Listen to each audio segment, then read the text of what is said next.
post-pandemic, when we talk about open banking and payments, what do you think will be the long-lasting change?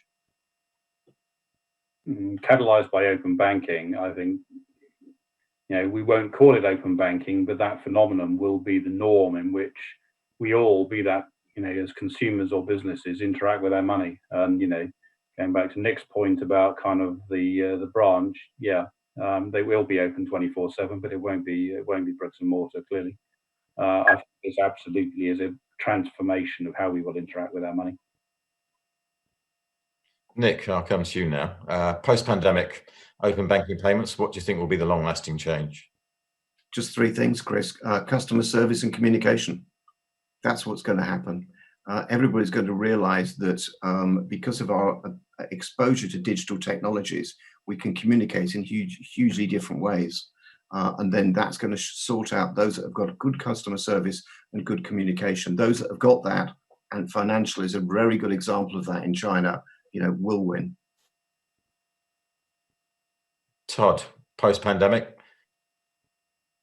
Well, a year ago at this event, the UK was only doing 40 million transactions data per year and per month, and now we're doing 400 million per month. Payments are only at 400,000 right now, so I guarantee you 1 year from now we're going to be talking about them being at 4 million or so, significantly higher.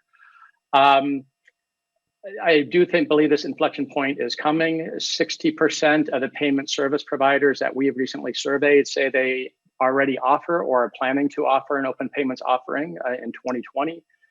And I believe as APIs have stabilized in the UK, they will stabilize in the rest of Europe, and you will start to see it take off.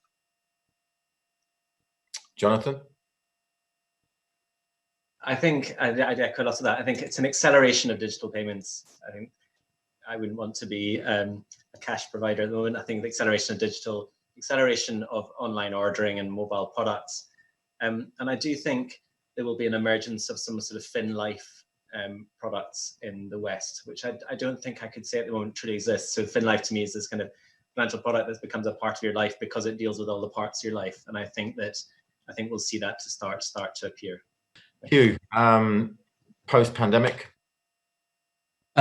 Well, quite a lot's been said already, but I think, I agree with the point that I think what we'll see here is just a recognition of the importance of a great digital API-based platform.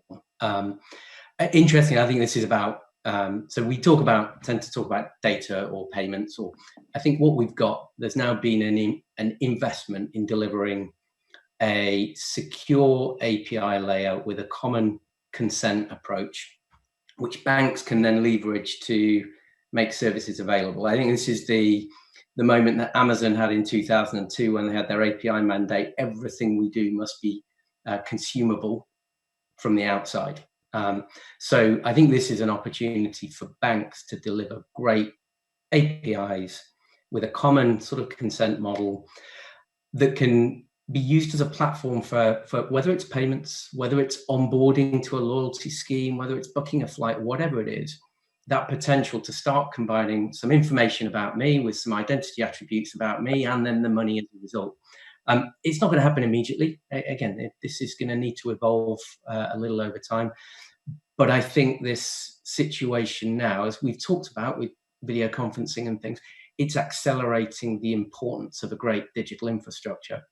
Banks have already invested in that. They can just do it across more products and with richer functionality. And if they do that well, I think this is a huge, huge opportunity for both the banks and the banking industry, but every other business that can build on top of that and build great end customer propositions around that access. So I'm hoping it will be a continued acceleration, as Todd said. I think we'll just see the numbers ramp. I mean, interesting, we've been talking in the UK a lot to some of the various different government departments, and they've got loads of challenges at the moment. They're going to have to reduce costs significantly. They're having to find more digital ways of dealing with new customers, whether they're onboarding to universal credit or these different schemes. That infrastructure is there. Actually, there's a great opportunity for the nation, for industry to grab hold of this and accelerate the pace of it. And I think we'll see that.